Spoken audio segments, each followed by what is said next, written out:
Okay, so this match played on Friday night. And China playing in the dance strip, Australia in the gold.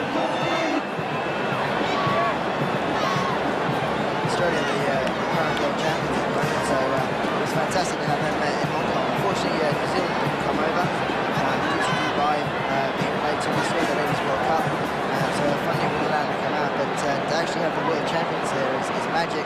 Against probably Asia's very best team, the Chinese ladies. So soon getting the ball away. That's a nice break. Got above the bridges though. That's Tavo coming in for the try. Chased by Gao Yan to no avail. No match for pace there.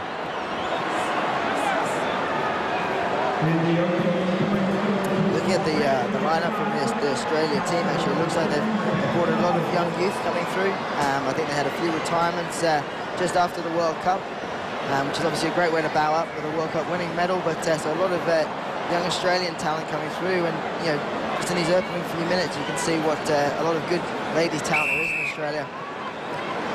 Well, as you said, Andrew, world champions. I heard one of the New Zealand commentators earlier on Saturday, I think with tongue-in-cheek, saying that the Australian men can take a lot of inspiration from their women who are playing so well at the moment. Australia not so much, although it's got to be said, perhaps better than in recent years. As we mentioned, starting to take things more seriously on an official level, placing special focus on Sevens rugby now. The pass back there from Gao.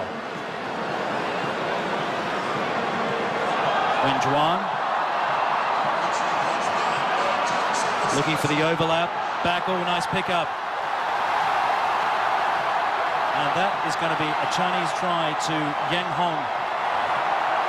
Yang Hong chased across the line by Cassie Bailey. Great finish.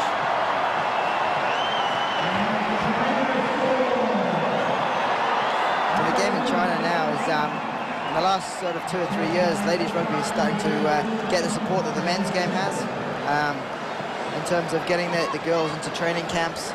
The recognition that they made the Ladies World Cup, which is obviously is hugely a big achievement for any team who's playing sevens.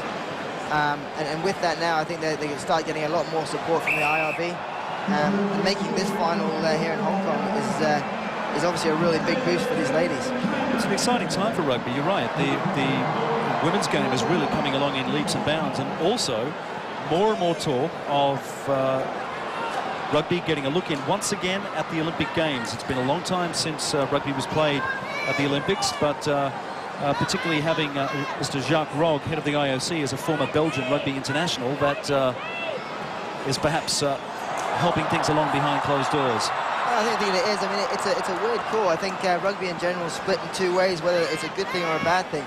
Would being in the Olympics take away from a World Cup?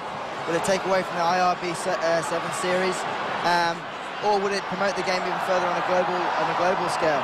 I think there'd be no harm in chucking it in there and see what happens. You can always take it out.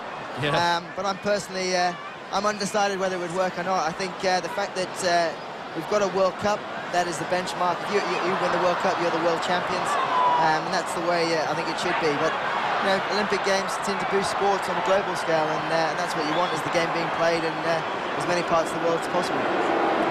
Okay, so just jogging this one in is Rebecca Tavo again, putting it in just under the posts. Yes, we have, as we're doing this call at the moment, we have a few of the Chinese girls around us near the commentary booth here, just watching our monitor, looking back at this match. Both the Chinese men and women have been camped up here near our TV position for the last few days. And they seem like a really, very much a close-knit crowd. Now, there was the initial take and spill from Zhao Yiji. There was the break on, and then finally realised she didn't have to put on the pace. They're the best tries. You're just cruising. Yeah.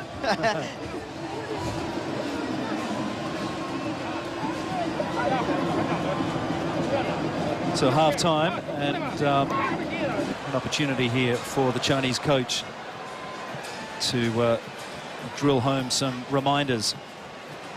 China's men also putting on a good display here in Hong Kong before bowing out in the knockout stage here on Sunday.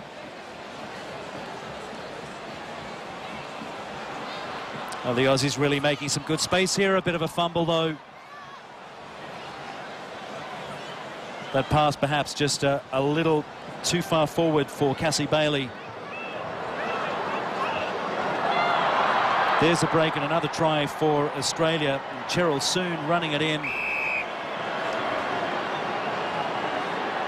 think as the game's gone on, China have worked, had a particularly typical draw in the actual tournament and had to battle pretty hard to make this final. I think the legs are starting to get a little bit tired towards the end here, and Australia starting to show their class.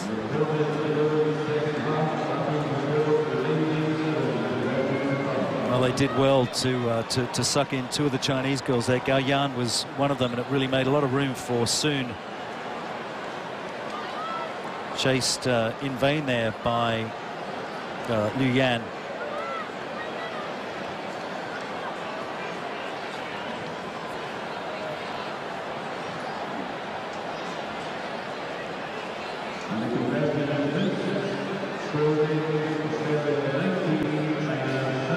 So just a reminder, this you're watching pictures of the women's final that was played on Friday night here at Hong Kong Stadium toward the end of the evening.